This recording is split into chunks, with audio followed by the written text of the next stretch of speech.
truly, before now, I didn't really know what actually a mouthpiece was designed for, other than to keep you from clinking your teeth together or biting your tongue. I had no idea that it was to align your jaw. The season that we did not use the Power Plus, we lost 4 kids, 2 that were season-ending concussions, and obviously we contributed to the Power Plus mouth guard because, like I said, we've not had one since we've been using them. Obviously, we've competed a lot better than what we did last year. We have not had a concussion this season. Obviously, a tremendous factor for us for not losing kids, and their performance level is a lot higher as well. My son was actually the quarterback on the second state championship team, but one of the things that he was able to do as being the quarterback, the mouth guard was on the lower part of his bite, so he was able to speak clearly.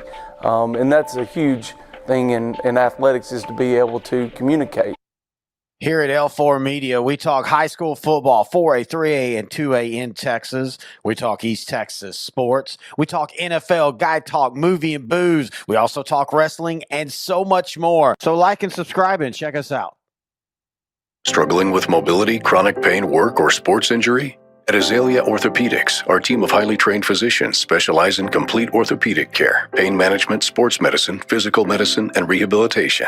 If you've sustained a bone or joint injury, have mobility or movement problems, struggle with pain, contact Azalea Orthopedics. We're conveniently located across East Texas, serving 18 counties. When visiting your doctor, urgent care, or hospital, you have a choice. Demand Azalea. At Azalea Orthopedics, your health is our priority.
The Northeast Texas Sports Network is dedicated on delivering the most entertaining sports broadcasts in East Texas. And if you're interested in having your next sporting event streamed live, visit us online at netsn.live. Welcome, everyone, to the third episode of the bEast from the East show. It's your boy, Brett Swinney here. Alongside of me is Coach Jeremy Hubbard. And, Coach, it feels a little empty in here today. There's a lot more room on the screen, and I'm not sure if that's a good thing or a bad thing. But, hey, whether it's one of us or 10 of us, we'll get it done. Yeah. Well, I don't know if it had anything to do with our great success in the pick'em last week, and maybe they're just intimidated. I'm pretty pumped up that I went 10-0 last week. I didn't know. I mean, honestly, I went 5-5 in week 1, Brett. I was thinking maybe I should give up picking games. I wake up Saturday morning, I've gone 10-0. I honestly didn't even know it until I woke up Saturday morning. I was like, hey, it's pretty good. So maybe they're scared. I don't know. Corey and Vince and KO and those guys, they like to hang out at the bottom. Me, you, and I guess our man Brandon Ogden, he's hanging out near the top with us, I think. But I don't know. Maybe it's a temptation. And he actually had a tough week, man. I actually passed him up. I'm ahead of old Brandon Ogden now, so I'm feeling pretty good about where I'm standing. Well, it may change this week. It may change this week. There's some tough ones on the schedule this week. Yeah, some good matchups. When they're tough ones, that usually means there's good games, though. Just obviously the easier the pick, it's maybe not the quality games. But there's a lot of great quality games this week. And I think that's important that you can have a lot of good. When you look at the games on our pick'em this week, it maybe doesn't have the star power that last week had. It had the Gilmers and the Chapel Hills and those schools last week, and so we don't have that in terms of, I guess, the top end. But they're going to be really competitive. There's a lot of really good competitive games. That's a great point that you make. That you don't have to have the top dogs for it to be a great game. And I think there's of the 10 games on our list, I would say, Brett, that at least 8, if not 9 of them, and maybe even all 10 are 1 to 2 score games potentially. Yeah. So some good ones. Let's start with game 1 and someone that they just schedule tough. Jeremy is Timpson's not scared of anybody, and this game with Dangerfield this week, I would say maybe without Terry Bussey, they may be out athleted for the first time this season. What do you think about that? No, you're right. I think that there's so many things about this game. You're right. The schedule that Timpson's willing to go out and play, credit to those guys for doing that. And they're doing it without Bussey. Like when you look at the 2 games so far, they're averaging 50 points a game without arguably the best player in the state at that classification, or, maybe any classification, honestly, a 5-star athlete. They're only giving up 21 points a game. They gave up 13 the first week, and I think they gave up, 29 or so last week to get to that number. But you're right, with Dangerfield now, with Hampton and some of those other guys, like there's going to be so much speed on the field Friday. It's a game, honestly, I wish that I could find a way to get a copy of to watch later on because it's going to be so good. I still think Timpson is going to – I think Timpson's going to win the game, Brett. And Howard is playing well, but also the guy – I can't remember his name. It's escaping me. J.J. Gardner. Gardner, who stepped in at quarterback, has just been phenomenal. And I think that as talented as Dangerfield is, we've kind of had this conversation in the last few weeks about them. Can they put it together? And they've had a couple of good wins too, right? I mean, they beat Tatum. So I'm curious to see how it plans out. But I think picking this game, putting my 10-game win streak on the line, I'm going to go with Timpson to get the win. Yeah, I don't know how you can pick against Timpson at this point. I'm not either. I'm going with Timpson as well. And honestly, it's because of what they've done without Bussey that's impressed me. I mean, if I hadn't have seen what I saw and this was game 1 and you told me Bussey wasn't playing, maybe I'd be a little bit more cautious about picking him. I might go with Dangerfield, but I mean, it's not like they're beating, podunk teams. I mean, Jefferson and Beckville, both really good teams. So I don't see any reason why they can't go out and beat Dangerfield this week. Yeah, and Jefferson's a team that, while they're not at Dangerfield's level, I don't think, they always have athletes. They're always a team you got to chase around. I think it was a good, getting what you got out of Beckville in week 1, then you go to Jefferson. So you're ready. I don't know if you're completely ready for the speed, but I think you're ready for the speed to some extent. And, man, even Dangerfield putting up a bunch of points. It's going to be kind of, offense versus defense on both ends. Dangerfield's giving up a few more points a game, almost 30 a game, but that they're scoring 43.5. So, I think it's going to be a great game. I literally think it could be we could see what we saw at Center and Tatum a few weeks back, where it could be 70-something to 60-something, vice versa, close to that. But I'm with you. I got to give the edge to Timpson until they prove, or somebody proves, that they're not as good as we think they are right now without Bussey. I think they need to move that game to Thursday night so we can go check that one out. Man, what you talking about? I'd love that. That'd be great. But, and that's the thing. Dangerfield has played Thursday nights the first 2 weeks, right? So they've got a little bit extra rest right now, another day. The temperatures are going to scoot back up. Unfortunately, again, Friday night, we're going to be over 100 again. So some of that stuff kind of comes into play as we get to Friday. Well, we spoke about this team in talking about Timpson. In game 2, we have Beckville and Harmony, 2 big names as far as statewide in East Texas. We kind of talked about how we thought Beckville might give Timpson a better game that week 1. Then they started off a little slow against Joaquin last week. We were able to finally get it rolling and ended up beating them pretty badly. But just checking that score early in the night, I was like, wow, Beckville's just kind of come out flat. But then they were able to kind of take that game over later in the game and beat a good Joaquin team. And then you got Harmony, which they took a loss early to Hooks. It was a close game, but they were able to bounce back last week with a win. So right now I'm looking at the 7:30 on a Friday night, the heat Both teams are going to be good, but Harmony's going to have more guys. They're a bigger school. I don't think Beckville will. They're not going to fold. They're gonna play hard, but I just think Harmony is going to outlast them and going to be able to take the win in that one. You know, we're trying to figure out, right, who are all these teams at this point in the year. We're kind of getting a little circus action here with who's playing who. Beckville loses to Timpson in week 1. Of course, we talked about Timpson. They beat Joaquin. Joaquin lost to ARP in week 1. How good is ARP? How good is Harmony? Harmony lost to Hooks, but then Harmony beat White Oak and Troop beat White Oak. So all these teams we're kind of trying to figure it out right now. And so when I look at all these things considered, you bring up a good point about just the numbers alone.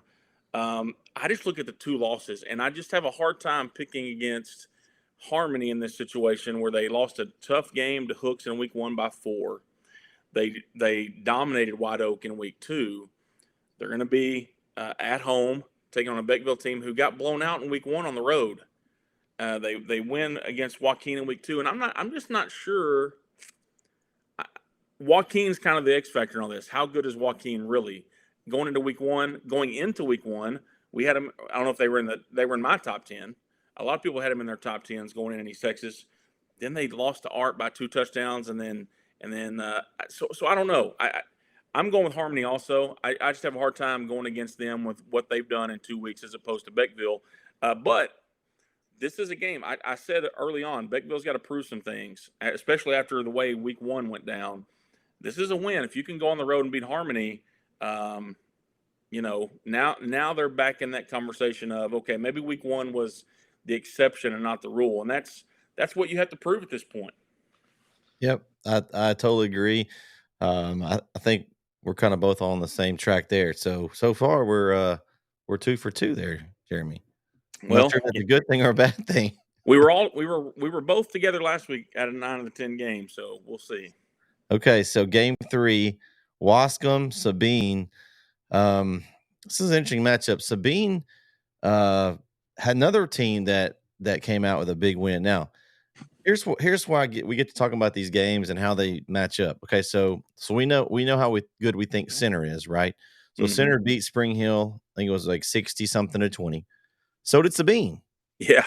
So like if you're going apples to apples, then Sabine is as good as Center, and then as far as the score goes. Now, you don't know how the game went and all that, but it tells me that Sabine's pretty good. So, and that's the main reason why I'm going with Sabine over Wascom here. I just that impresses me that they're able to beat a team like Spring Hill, which we know they're not always the best, but about the same as Center did. So I'm like, man, that impresses me a little bit that they were able to put a stomping on someone like another team that I consider one of the better teams in 4A in this area. Yeah, and I'm with you on Sabine winning the game. And for me, it's about the fact the win is important against Spring Hill. They're going to be at home, right? I think when all else fails, if it's a toss-up, take the home team, right? If it's a close one. But the thing about we've talked about offenses like this before, Wascom and what they do offensively is going to be a little bit different than what Sabine sees week in and week out. How do your kids respond during the week? And the challenge to any kind of I don't want to say gimmick offense in a negative way. I don't mean it that way. But anytime a school or a team runs a gimmick offense, some coaches just can't figure it out. Even good coaches can't figure it out. And some coaches of bad teams can figure it out. And that's why you see the score difference, right? So I'm going to go with Sabine. I think they're the better team. But once again, I think it's a close game. Because Wascom, as good as they've been over the last 5, 6, 7 years, even longer, they have the athletes there. That's not going to change, right? But will they get it right? I don't think they're a bad team at all, but I think Sabine at this point has to be the favorite on Friday. So I think that game is in Wascom. I think the left side is the home side. I think that needs to be fixed. But I think because you guys are at home, you're at the bottom. Yeah, you're right. Okay, so let me back up. In a close game, take the away team. No, I'm just kidding. But I'm going Sabine because for all the reasons I just said, I think they're the better team at this point. And I think that they will figure out a way to get it done. All right, that's game 3. So we'll move to game 4. We've got Carlisle and Art. Now this is an interesting one. Troop went into Carlisle last week and just donkey stomped Carlisle. I thought that game might have been a little closer. I've been impressed with ARP early. They had a good win over Joaquin. Of course, Garrison just came in and beat them pretty good. But I think Garrison's better than maybe what we thought they were. For sure. That was one that I had to go against the ARP last week just because I just thought I had my feeling that Garrison at that first week, you beat anybody 70-something to 0. You're a pretty good team. And you as a coach know you don't play your first players the whole time. So usually there's some extra points given up there at the end, but even that that didn't happen. So I was disappointed in the Carlisle score. I thought they might give Troop a better game. And I think ARP is improved this year. And I think for the sure fact that Schmicky's got them on a mission, I think they're going to go into Carlisle and beat them. I'm going with ARP Tigers this week. So I'm with you. ARP's going to win the game. The Carlisle thing wasn't as much of a surprise to me last week as maybe it was to some people. We talked about this on the show last week. Just from a number standpoint, it's really tough for Carlisle to compete with even Troop and ARP, who are not huge schools, but in comparison, they are. And I actually had ARP above Troop in my rankings last week. I think now this week that won't be the case, but I think that I don't think the gap between Troop and ARP is huge, right? And I just think that ARP is going to win the game because they first off, they've got a great combination at running back.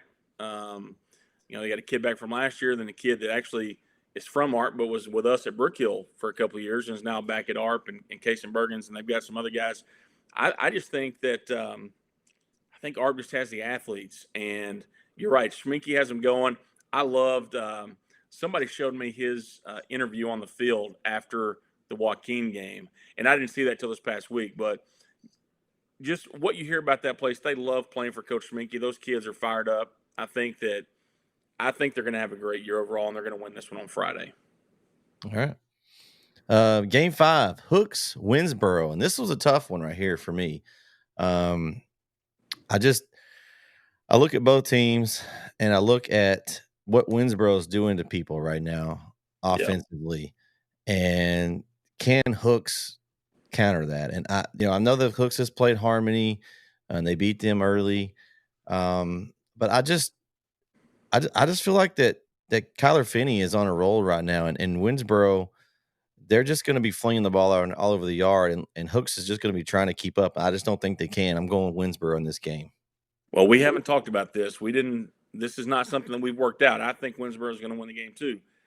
I think now they did beat Harmony, right? And we talked about Harmony a minute ago.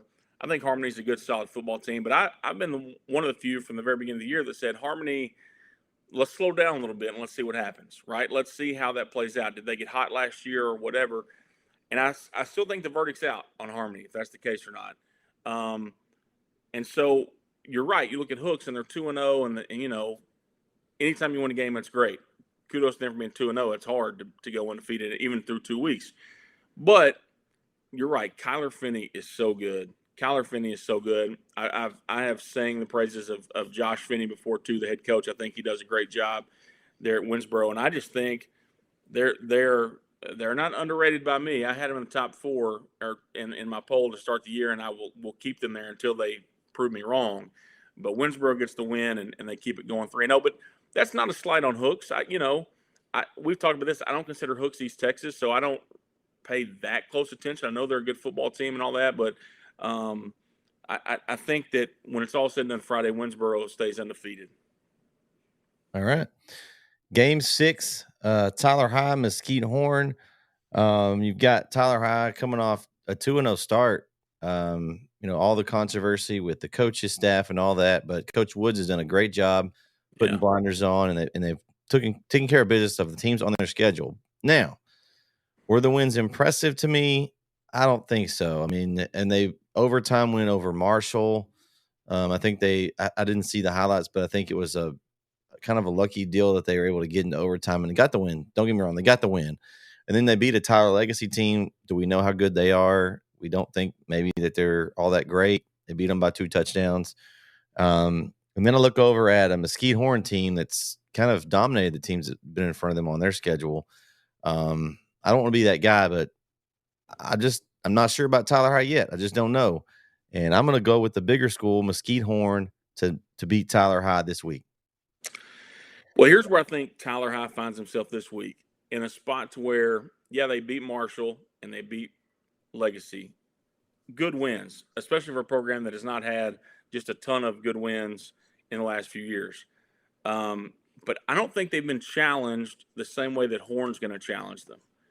Huge offensive lineman, Division I commit on the offensive line, Division I commit on the defensive line. And it's one thing to be able to run around and throw it and sling it all over the place and run by guys. But when you have to defend, you have to protect your quarterback against a Division I guy, can you do it? When you have to get any kind of penetration against two Division I linemen, can you do it? And until they do it, I can't say they're going to. And I'm going to go with Horn too. I hate to not go with East Texas team. Last week, I'm telling you, I love Coach Woods and what he's doing, but I kind of catch myself in the spot where I'm trying to win this belt. Like I can almost smell the belt, and I'm trying to get there. Yeah. And I think Horn is the pick. Yeah, I see my name on it, but I think Horn gets the win here in this one. So you're not doing the CM theory where you just take the East Texas team just because they're in East Texas. Well, I love CM, and I appreciate his loyalty to these Texas schools, but when I scroll through the leaderboard, I see his name down near the bottom. So I'm going to try to avoid the CM method for now at least. All right, let's go game 7. We've got Sulphur Springs, Hallsville. This is another one of those not flashy games, but a toss-up kind of game to me, Jeremy. You see Hallsville. Talked a little bit about that. They went over Henderson last week, which Henderson got a win in the first week. So we were like kind of a little high on your Henderson. Coach Baker done a good job, got them off to a 1-0 start. And then Hallsville comes in and beats them. Man, this is tough. I don't really know, what Terrell has. They got beat by Terrell week 1. Maybe Terrell's got some athletes. Then you got Sulphur Springs that squeaked by Jacksonville. And then lost to Mount Pleasant, which they're not. I consider Mount Pleasant a basketball school at this point. I mean, they're always been really good in basketball. I don't know about their football program at this point, but I'm going to go with Hallsville just because I think that from what I've seen so far, I think they have had a more challenging schedule. I just don't know how good Jacksonville is. And Sulphur Springs had trouble getting by them, not for a couple injuries that Jacksonville had. Jacksonville might have won that game. Yeah. So I'm going to go with Hallsville.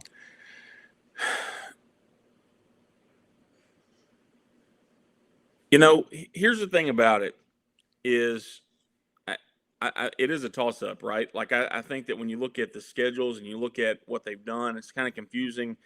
Hallsville losing to Terrell because Terrell's not a school that's been just super strong the last couple of years. They're not the Carthages, the Gilmers that we're used to.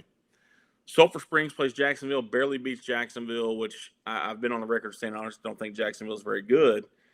But they had to come to Tomato Bowl, right? And that's a tough place to play. I love when you look back at what Coach Faircloth at Sulphur Springs has done at PNG and now what he's doing there. They got a lot of young offensive talent. They got a lot of young offensive talent there at Sulphur Springs. And I'll go back to my theory. When it's a close game, pick the home team, right? So I'm going to go with Sulphur Springs. I've actually been to a couple of games at Sulphur Springs as a fan, and it is actually a unique place to play. It's kind of tight quarters. The crowd's into it. They're all there. I'm going to go with the Wildcats in this one, but it is truly the one game on the schedule that I am like, I could flip a coin and go the other way. Okay. All right.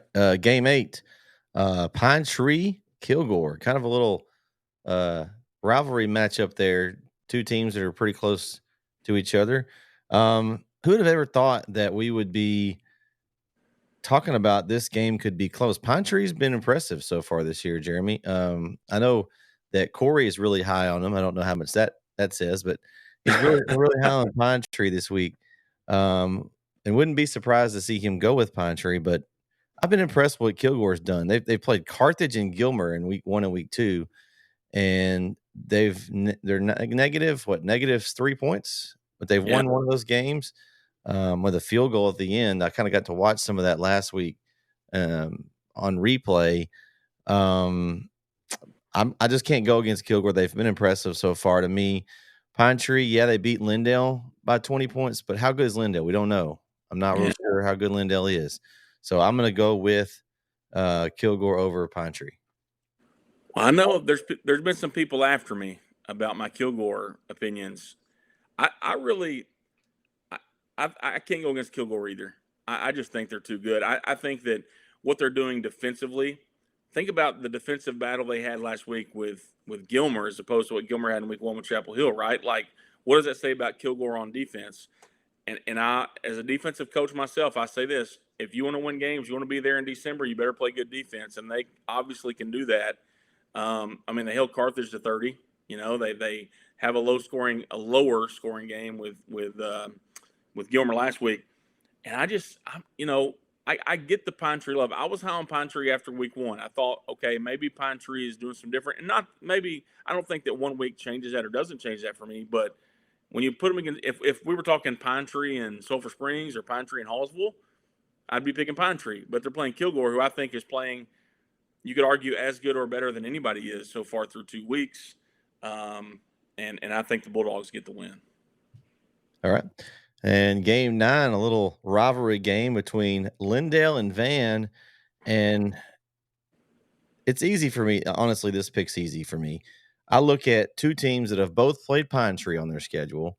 One of the teams beat Pine Tree. The other one was blown out by Pine Tree. I got to see Van last week in person against Chapel Hill. They've got some good talent on the field. They just didn't have the speed and athleticism to hang with Chapel Hill, but they do with Lindale. And I'm going to take Van over Lindale in Lindale, which is going to be tough, but I'm going to take Van over Lindale in Lindale. Well, I hope it doesn't happen that way for the folks in Lindale. They'll be angry. So here's the thing. I'm with you. When you look at the schedules, it's hard to kind of get a lot from it. Now, you mentioned the Pine Tree connection or whatever, but it's kind of like we're talking about in the very beginning of this. Man, like what do you gather from the first couple of weeks? What do you gather from week 1 versus week 2, and how does it play out? I'm going to go with Lindale at home. I really like Coach Cochran. I really like the things he does there. I really like what they've built over the last few years. And arguably, they may have the best player on the field with Poe, right? Even though he's a lineman, at home. He can't run the ball, Jeremy. Well, he can't, but you can't get to the guy that's holding the ball if he's doing his job right. So, I think Lindale at home in a rivalry game, you kind of throw the records out and throw the Pine Tree thing out. Yeah. And I think Coach Cochran will find a way to get it done. Yeah, and I think that, Flindale's, they got off to a good start in week 1 and beat Kaufman.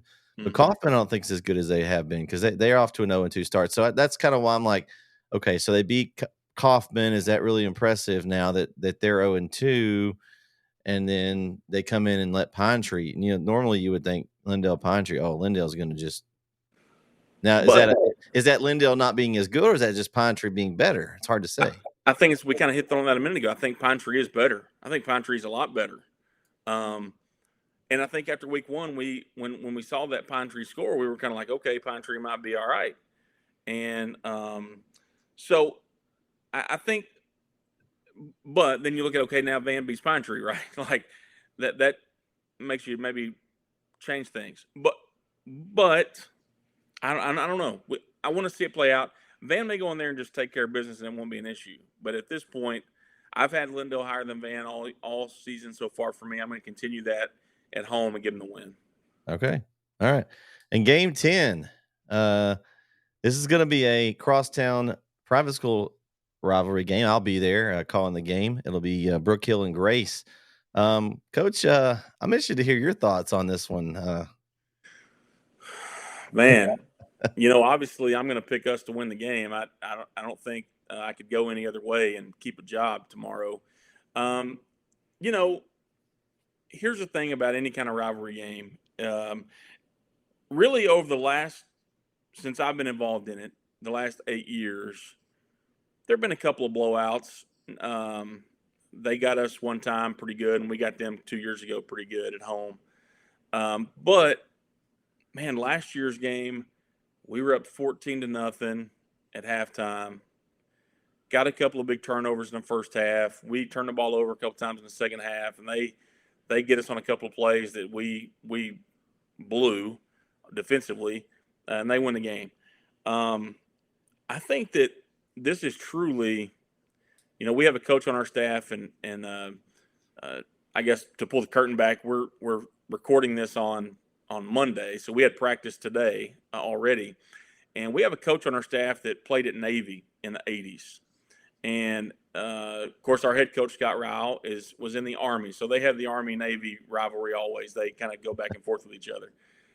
But one of the things that they talked about in practice day with our kids was when you have a game like that is so heated and such a rivalry game, it truly doesn't matter what you've done the weeks before. It doesn't matter what you're going to do the weeks after.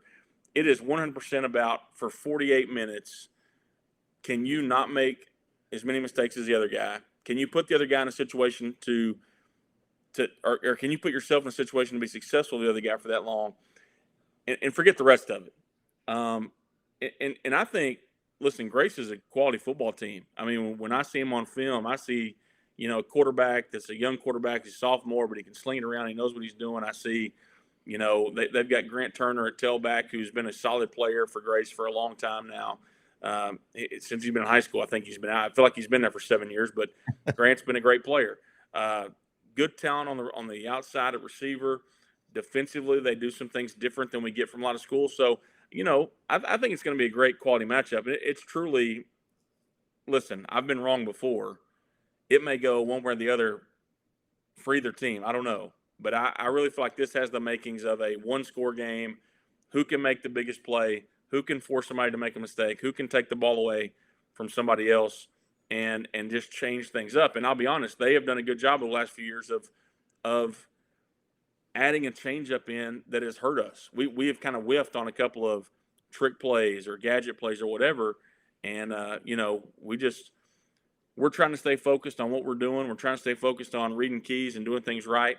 But I think it's gonna be a really quality game, and I think people who are there will be happy when they leave. I mean, somebody's going to win, somebody's going to lose, but I think both teams will represent themselves well. Well, this one's tough. I look at Grace and I see 60-plus points week 1 and week 2. I know you guys put up a pretty good amount of points last week. Watching it on film, your offense didn't have to score as many. Your defense and special teams chipped in, so that's always a bonus. For me, I look at the offensive output by Grace in week 1 and week 2, and I'm like, Coach Hubbard, you got your hands full, slowing those guys down. Yeah, no, it's a challenge, and I'll tell you that the one advantage I feel like we have in terms of the schedule, and I'm not trying to change your decision. Just to be honest, we're fine if everybody picks Grace. We don't care, whatever. But I'll say this, that we feel like the two teams that we've played are both better than the two teams they've played. Right. And so even Live Oak Cliff last week for us, they had a ton of athletes. They were bigger than us. They were probably faster than us in some ways. But we talk about all the time, like 60 points, 70 points, that's hard to do no matter who you're playing. Right. So like I said, that's not a knock on Grace. When you turn on the film and watch them, you're like, okay, they are a problem for us. But I do feel like the strength of our team right now is the defense.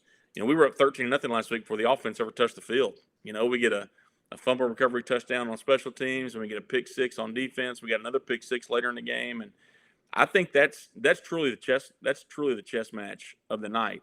Is how does their offense handle our defense? What adjustments can we make versus what adjustments can they make? I've been told, Coach Nick Harrison's on our staff, and now I coach the defensive lineman there at Brook Hill, obviously, and I basically was told that if we don't stop them from the football, I should be fired. So we'll see what happens.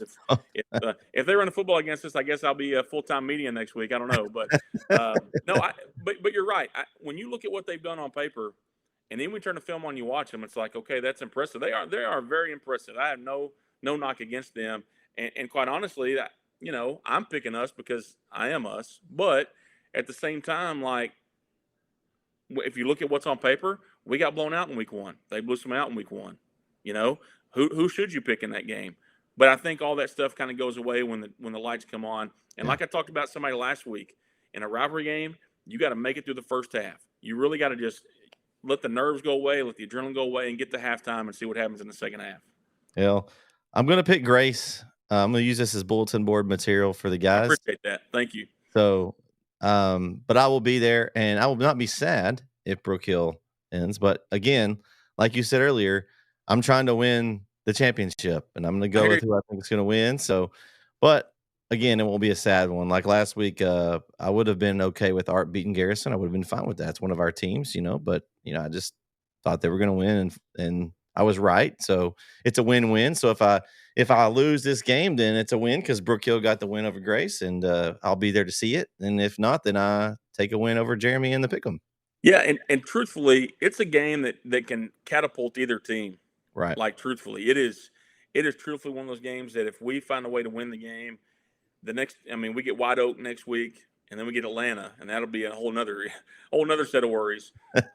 But I think it sets up either team well. And even if you play well, the bad part about a rivalry game is even if you play well and lose, it just sticks with you. Listen, I've had almost 365 days to think about the loss last year and the fact that we should have won the game. We should have won the game, and we found a way to lose it, and that's unfortunate. But it doesn't go away.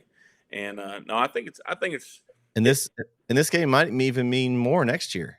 That will. We'll be back in the same district next year. It could potentially be for a district championship next year, and I'm looking forward to that also. But I think that I think to me it's the best game on the schedule. Not just because I'm involved in it, but I think it is in terms of the rivalry and what it means to both schools. You can't beat it. Well, it is our game 10, so I guess that is our game of the week there. Yep, absolutely. So just kind of give some overview of where we'll be. I will be calling the game with Vincent Johnson in Brook Hill this week. Keith and Mike D will be traveling to Greenville to cover the Chapel Hill Greenville game. Our center guys will also be in Louisiana. I think it's DeSoto, Louisiana. Yeah. To cover that one. So that'll be interesting. So if you don't want to travel all the way to Louisiana, just tune in to NSN. Also tonight, as you're listening to this on Wednesday morning, we will have our weekly wrap-up show.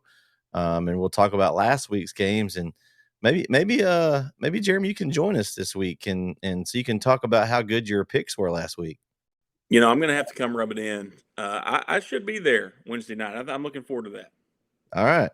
Well, thank everyone for tuning in and listening to the bEast from the East show. For Brett Swinney and Jeremy Hubbard, we'll catch you next time right here on the Northeast Texas Sports Network.